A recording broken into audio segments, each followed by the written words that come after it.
Ada seekor lalat di kopi ini. Nenek ini perlahan mengulurkan tangannya, membuat si tamu enggan memakainya. Si pria menolak. Nenek berkata tangannya adalah benda terbersih di bumi. Mereka berdua pun pergi, dan nyasar hingga ke sungai. Di sungai itu ada si nenek. Saat ingin pergi muncul masalah.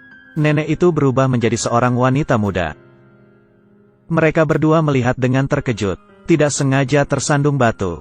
Wanita cantik itu sadar. Permisi Nona, bukan seperti itu.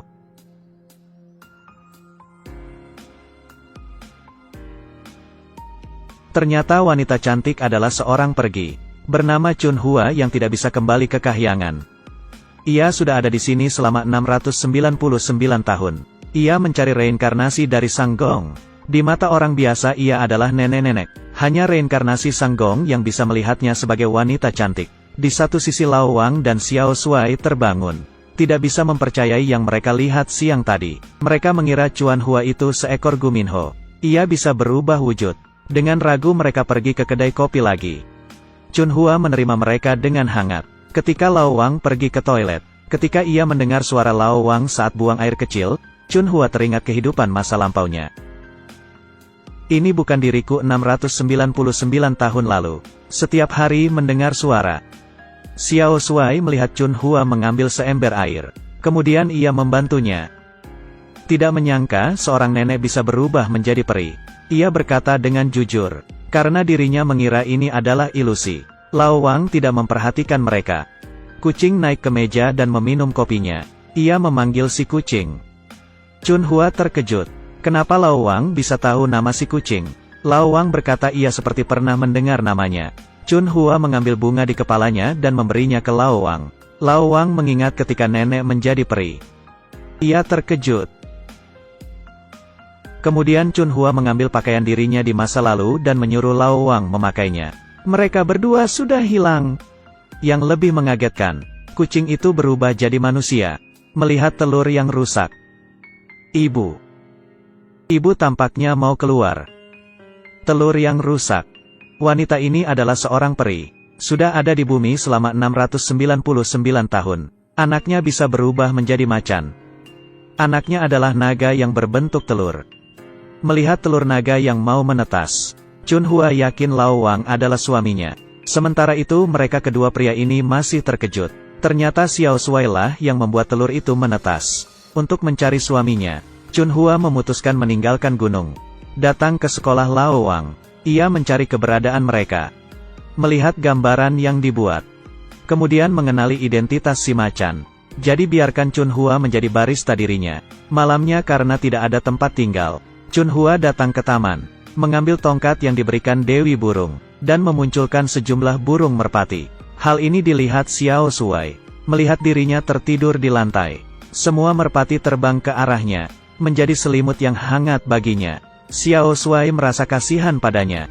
Dan membawa dirinya ke rumahnya untuk tinggal di sana. Chun Hua yang datang ke rumah Xiao Shuai. Melihat pot bunga. Ia kembali menjadi nona yang cantik. Daun yang layu menjadi segar kembali. Dan mulai berbunga. Xiao Shuai bertanya, apakah kamu Guminho? Sudah kubilang aku ini peri. Peri? Keesokan harinya Chun Hua tidak ingin mengganggu Xiao Shuai. Ia pergi ke Bongda. Bongda membawanya datang ke perpustakaan. Taruh beberapa bata dan ayunkan jarimu. Pintu terbuka, dan berisi rumah yang bagus. Ibu. Ini adalah kamarku. Ini bisa menjadi kamarku. Dari jam 7 sampai 8 tentukan apakah Lao Wang itu reinkarnasi suamimu atau bukan. Chun Hua meminta Lao Wang menemuinya. Kemudian Chun Hua. Ia berubah menjadi peri. Lao Wang terkejut. Mengira dirinya salah lihat. Malamnya mereka berdua bertemu di tempat yang dijanjikan. Chun Hua mengambil kenang-kenangan antara mereka berdua di kehidupan lampaunya. Lao Wang tidak bisa mengingat apa-apa. Namun apa yang ia katakan membuat Chun Hua kaget. Saat aku melihatmu untuk pertama kali kamu adalah seorang nenek. Tapi semenjak melihatmu di kolam. Saat aku melihatmu, kamu adalah seorang wanita muda. Ia yakin Lao Wang adalah reinkarnasi suaminya. Tapi ia tidak tahu Xiao Shuai dapat melihat penampilannya yang muda. Si kucing sedang mencari wifi.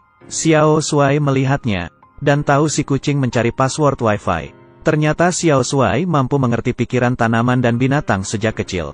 Ia memberi si kucing sosis. Ia merasakan kehadiran si peri. Tapi si kucing hanya memakan sosis. Ia mengancam dengan tidak akan memberitahu password Wi-Fi. Akhirnya si kucing memberitahu tempat si peri. Melemparnya sebuah not.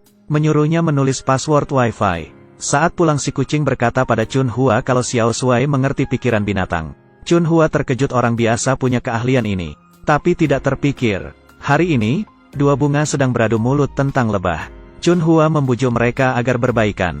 Tapi orang yang lewat mengira Chun Hua sinting. Lao Wang ingin berbicara. Ia melihat Xiao Shuai datang. Saat ini penampilannya seperti orang kepanasan. Kemudian Lao Wang berpikir apakah memang Xiao Shuai seperti itu.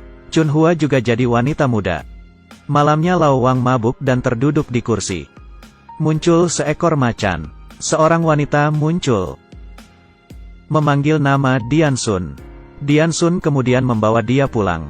Chun Hua mengelus pipi Lao Wang. Mendengar ia memanggil nama Dian Sun. Maaf. Ayah tidak bisa menemanimu tumbuh dewasa. Ia merasa dirinya menemukan suaminya. Keesokan harinya ia melihat seekor macan tidur di sebelahnya. Ia mengira ia sedang bermimpi. Si macan mengangkat kakinya. Dan kentut.